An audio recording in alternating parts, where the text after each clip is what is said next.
أهلا وسهلا بحضراتكم. سؤال شائك جدا وبيحير أولياء أمور كتير. أصحاب ابني في المدرسة بيتكلموا بألفاظ خارجة، إزاي يبعدوا عن الكلام ده؟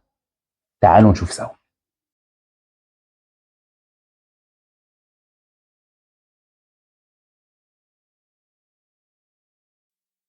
مبدئيا ده موقف طبيعي جدا، لأنه للأسف مش هيسمع الألفاظ دي بس في المدرسة، ممكن يسمعها في الشارع وفي التلفزيون.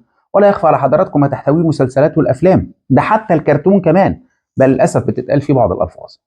فاحنا مش هنعرف نمنعه من سماع الألفاظ دي، ولكن المهم ان احنا نعلمه انه ما يستخدمش الالفاظ دي. طب ازاي؟ وهنا بقى لازم نكون احنا كاولياء امور صراحة وواضحين مع نفسنا جدا في النقطة دي، لان بداية الحماية من عندنا. اولا لازم ناخد بالنا ان الالفاظ دي غير متداولة في البيت على الاطلاق، ولا حتى لو بابا او اي حد من اخواته الكبار بيستخدموها في محادثاتهم التليفونية مع الاخرين خارج البيت. ليه؟ لان البيت هو اول جدار حماية لابني، ولاننا بنتربى في الاساس في بيوتنا. والاهم اننا عشان نحصن ابننا من الالفاظ دي وانه ما يستخدمهاش، هنقول له احنا مش بنقول الكلام ده. ونأكد كمان على نقطة مهمة جدا، ان لو في حاجة غلط اتعملت بنقول ان التصرف ده غلط او مش صح او وحش، مش انت اللي غلط او مش صح او وحش.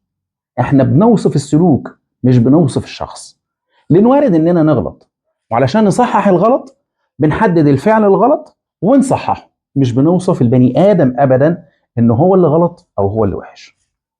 ثانيا بمنتهى الهدوء ودون افتعال اي مشكله، لازم نبلغ المدرسه اننا رصدنا السلوك ده من زملاء ابننا، سواء اللي في الفصل او اللي في باص المدرسه، وده حسب الموقف اللي حصل طبعا.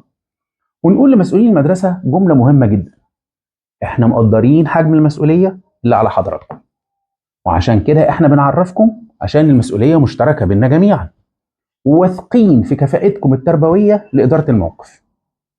خليك دايما ايجابي مع المدرسه عشان تقدر تساعدهم على حل المشكله ويتقبلوا منك اي مقترحات بعد كده.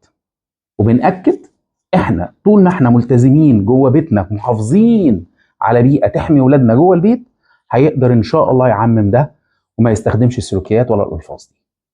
وكل سنة وحضراتكم طيبين، واشوفكم دايما على خير، وتشوفوا مجهودكم توفيق ونجاح مع أولادكم. تقبلوا خالص تحياتي، دكتور محمد الحناوي.